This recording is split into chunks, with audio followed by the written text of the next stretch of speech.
Coming up on UMTV News, the suspect in the Charlie Kirk assassination facing formal charges in court. We will tell you what those are. Plus, Secretary of State Marco Rubio stops in Qatar following an Israel strike. And later on, Coral Gables honors its first female mayor with a new park. These stories and more ahead on UMTV News. And it starts right now.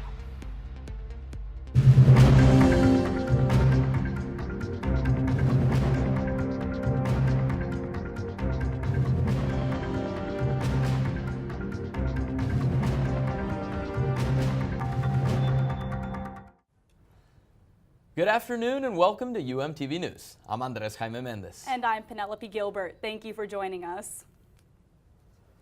The alleged shooter of the 31-year-old conservative activist Charlie Kirk has been charged with murder ahead of his first appearance in court in Utah today. Prosecutors have announced they will seek the death penalty for the suspect Tyler Robinson. That's after new details about the suspect came into light. Lawmakers on Capitol Hill held a prayer vigil Monday evening for Charlie Kirk, the 31-year-old conservative activist who was shot and killed at a college campus event in Utah last week.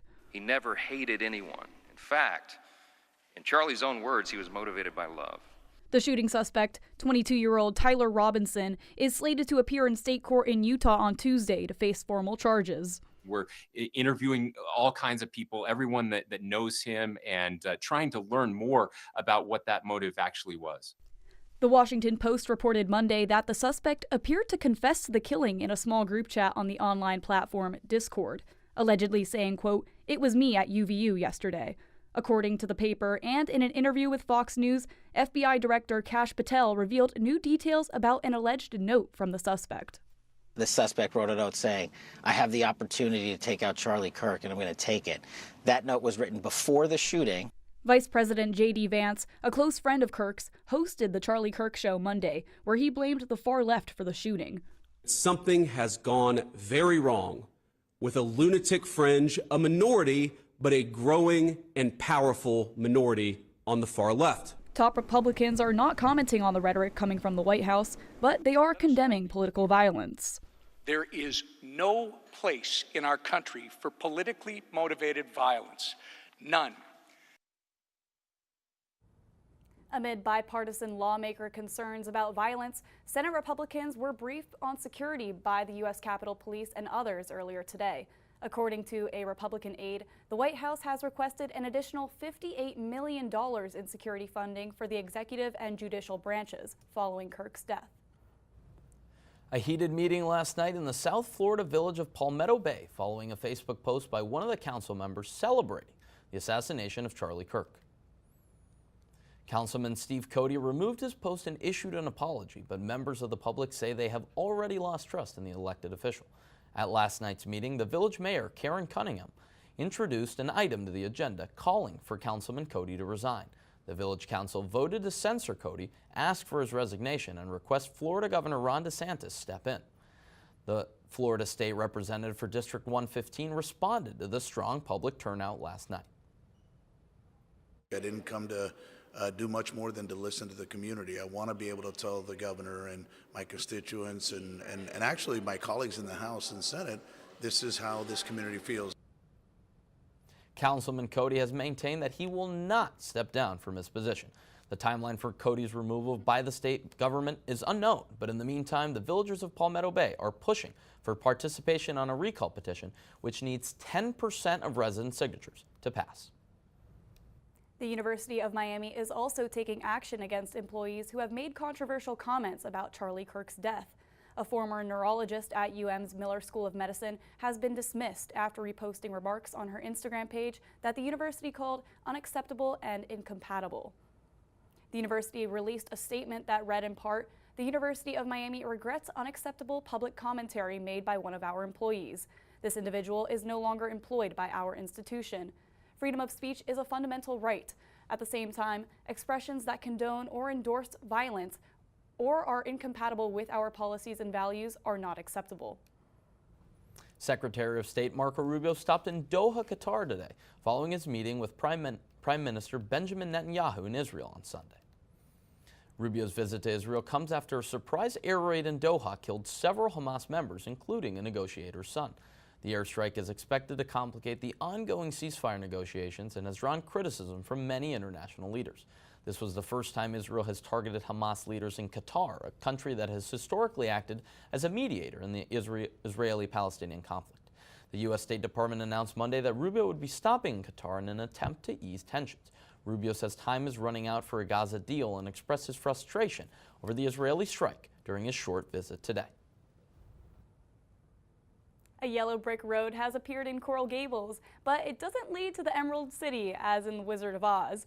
Instead, it leads to a park that holds the real legacy of a trailblazer for the city beautiful.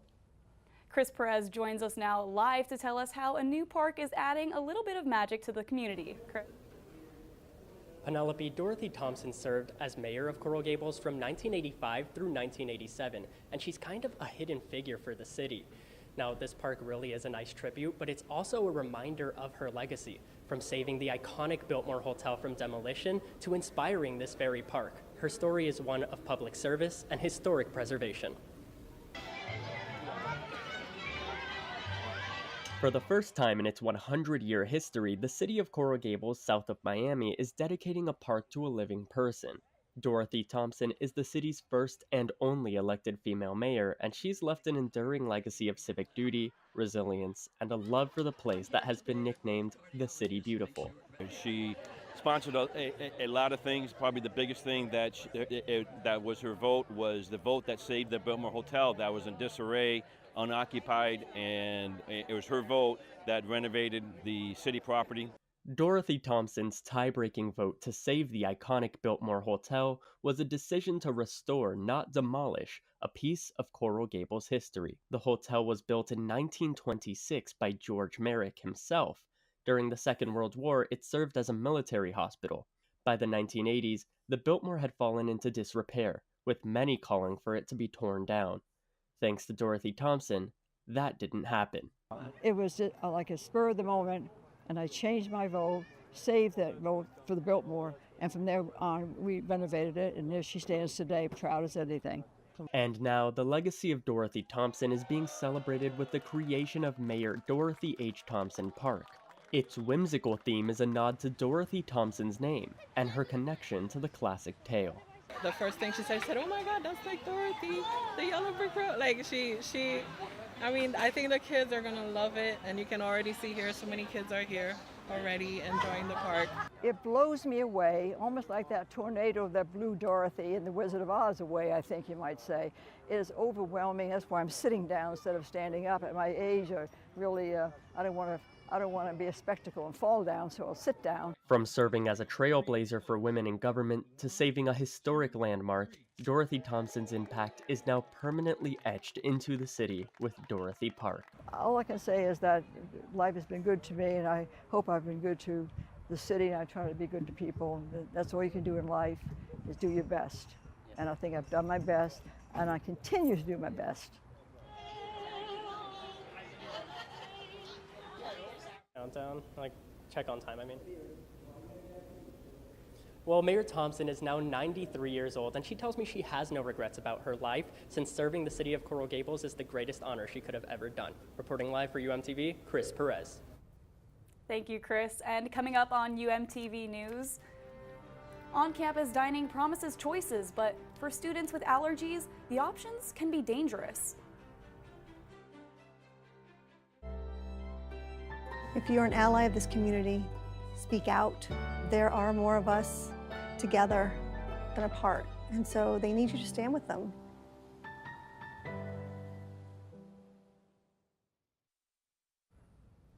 Navigating college life comes with its fair share of challenges, but for some students, even a simple trip to the dining hall can carry serious risks. Juliana Warnock joins us now live to tell us more. Juliana?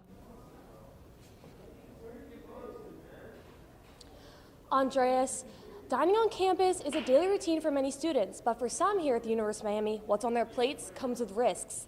I took a look at the challenges that students with allergies face and how one student's article sparked a campus-wide conversation. On the surface, campus dining seems full of choices, from the food court to dining halls and allergen-friendly sections. But for students with food allergies like celiac disease, It's not just about what's being served, it's about what's safe. For me on campus, it's been difficult, specifically with like the Centennial Dining Hall, because like cross-contamination is like a big factor there, and like they only have one station where it is like, I guess, just gluten-free, like avoid other things. But then at the same time, like I have other allergies, like nut allergies and like seafood and everything, so it's like difficult to find something that like manages it all. But this student's experience is not unique. An article published in the Miami Hurricane on September 4th by senior Balaj Raza detailed concerns about the university's approach to allergen-friendly dining. The piece gained traction fast. But I just feel like someone had to take initiative. I'm glad that I was that person because it has sparked a conversation. And I think controversy is sometimes a really good thing because it brings a lot of attention. I am outside the Centennial Dining Hall where students with dietary restrictions say that signage is often inconsistent. The university says it is taking the steps to improve, but many students say that is not happening fast enough.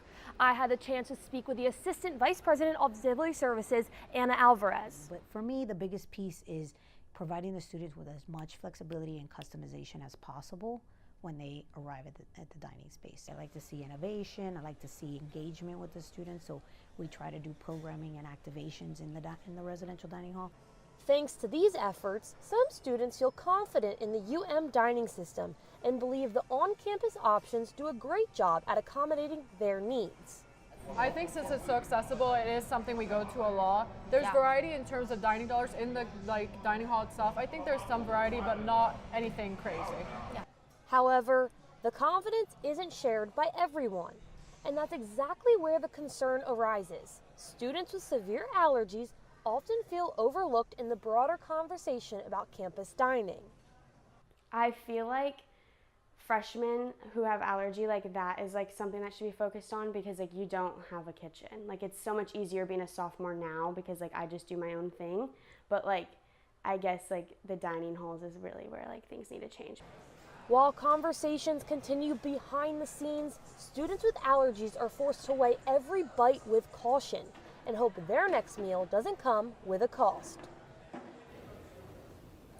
UM Dining is always looking to improve, so if you have a food allergy, contact UM Dining Auxiliary Services to connect with a dietitian to make sure that your needs are met safely. Reporting live for UMTV News in Coral Gables, I'm Juliana Warnock. Thank you, Juliana. And in other UM news, Canes football took a dominant 49-12 win over number 18 ranked South Florida on Saturday. Let's head over to Hard Rock Stadium to see how Miami tamed the Bulls and what's next for the Canes going into Week 4. This was truly just such a well-rounded game for Miami. Quarterback Carson Beck threw for 340 yards. Running back Mark Fletcher Jr. rushed for 120 yards. And for the first time since 2017, ESPN's College Game Day is making a return to Coral Gables. The iconic football pregame show will be broadcasting from the University of Miami campus.